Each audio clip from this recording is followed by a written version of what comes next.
काशी में विश्वनाथ धाम की भव्यता भारत के अविनाशी वैभव की गाथा गा रही है। आज महाकाल महालोक हमारी अमरता का प्रमाण दे रहा है। आज केदारनाथ धाम भी विकास की नई ऊंचाइयों को छू रहा है। बुद्ध सर्किट का विकास करके भारत एक बार फिर दुनिया को बुद्ध की तपोभूमि पर आमंत्रित कर रहा है। देश में राम सर्किट के विकास के लिए भी तेजी से काम हो रहा है और अगले कुछ सप्ताह में अयोध्या में राम मंदिर का निर्माण भी पूरा होने जा रहा है। साथियों, हम समग्र विकास की ओर कदम तभी बढ़ा पाते हैं जब देश अपनी सामाजिक सच्चाइयों और सांस्कृतिक पहचान का समावेश करता है। इसलिए आज हमारे तीर्थों का विकास भी हो रहा है और भारत आधुनिक इंफ्रास्ट्रक्चर में नए रिकॉर्ड भी बना रहा है। आज देश में विकास की रफ्तार क्या है, इसकी झलक आपको अकेला बनारस ही दिखा देता है। काशी विश्वनाथ धाम ये परिसर का निर्माण हुए पिछले सप्ताह ही 2 साल पूरे हुए हैं। इसके बाद से बनारस में रोजगार और व्यापार कारोबार एक नई तेजी पकड़ चुका है। पहले एयरपोर्ट पर पहुंचते ही चिंता होने लगती थी कि शहर तक कैसे पहुंचेंगे। टूटी सड़कें और अव्यवस्था यही बनारस की पहचान थी। लेकिन अब बनारस का मतलब है विकास। अब बनारस का मतलब है आस्था के साथ आधुनिक सुविधाएं। अब बनारस का मतलब है स्वच्छता और बदलाव। बनारस आज विकास के अद्वितीय पथ पर अग्रसर है।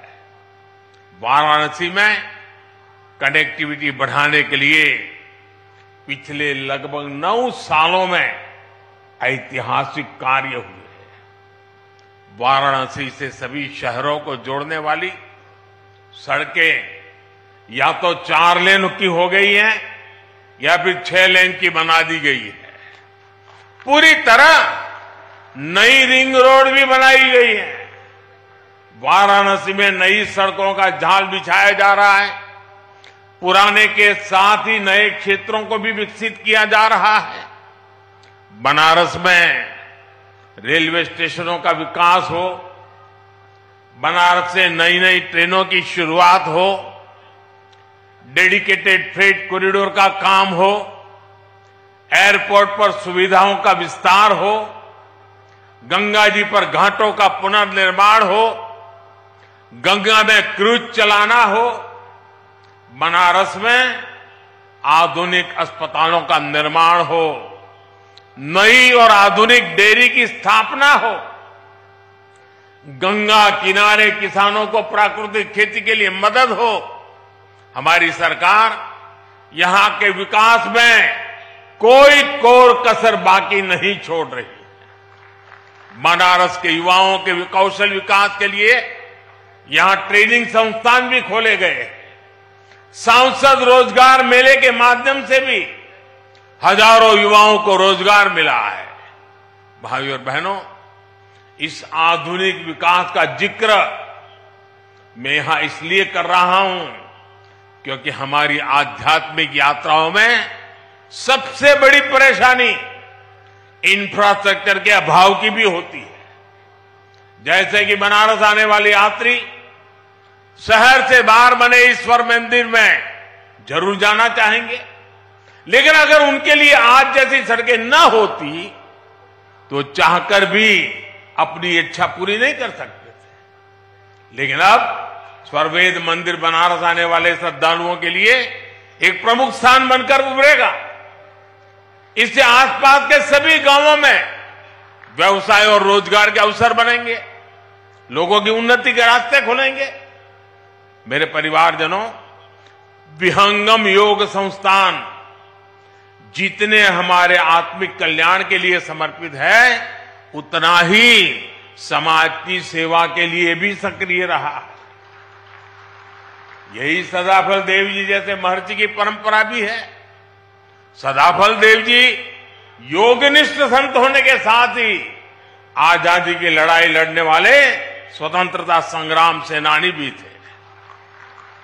आज आजादी के अमृतकाल में उनके संकल्पों को आगे बढ़ाना उनके हर एक अनुयायी का दायित्व है। मैं पिछली बार जब आपके बीच आया था तो मैंने देश की कुछ अपेक्षाएं भी आपके सामने रखी थी। आज एक बार फिर मैं आपके सामने 9 संकल्प रख रहा हूं, 9 आग्रह रख रहा हूं। और अभी मुझे विज्ञान देव जी ने याद भी करवाया कि मैंने पिछली बार क्या कहा था।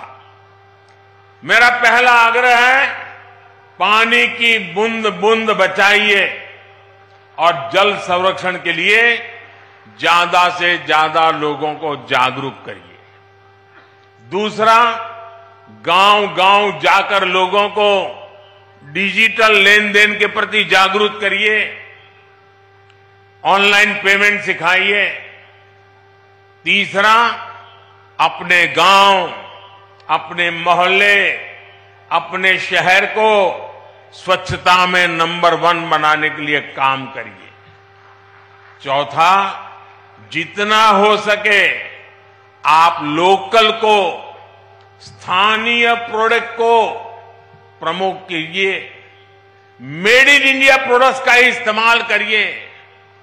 पांचवा, जितना हो सके पहले अपने देश को देखिए, अपने देश में घूमिए, और अगर दूसरे देश जाना हो तो जब तक पूरा देश नहीं देख लेते, विदेशों में जाने का मन नहीं करना चाहिए। और मैं आजकल तो ये बड़े बड़े धन्ना सेठों को भी कहता रहता हूं कि विदेशों में जाकर के शादी क्यों कर रहे हो भाई? तो मैंने कहा, मेड इन इंडिया, इंडिया में शादी करो। मैं छठी बात कहता हूं, प्राकृतिक खेती के प्रति किसानों को ज्यादा से ज्यादा जागरूक करते रहिए। मैंने ये आग्रह पिछली बार भी आपसे किया था, फिर इसे दोहरा रहा हूं। ये धरती मां को बचाने के लिए बहुत जरूरी अभियान है। मेरा 7वां आग्रह है, मिलेट्स को, श्री अन्न को अपने रोजमर्रा के खाने के जीवन में शामिल करिए। इसका खूब प्रचार प्रसार कीजिए, सुपर फूड है। मेरा 8वां आग्रह है, फिटनेस, योग हो, स्पोर्ट्स हो, उसे भी अपने जीवन का अभिन्न हिस्सा बनाइए। और 9वां आग्रह है, कम से कम एक गरीब परिवार का संबल बनिए, उसकी मदद करिए। ये भारत में गरीबी दूर करने के लिए जरूरी है। आजकल आप देख रहे हैं, विकसित भारत संकल्प यात्रा चल रही है। मैं कल शाम को इससे जुड़े कार्यक्रम में शामिल हुआ हूं। अभी कुछ देर बाद यहां से मैं फिर विकसित भारत संकल्प यात्रा में शामिल होने जा रहा हूं। इस यात्रा के प्रति जागरूकता फैलाने का दायित्व आप सभी का भी है, हर धर्मगुरु का भी है। मैं चाहूंगा कि ये सभी हमारे व्यक्तिगत संकल्प भी बनने चाहिए।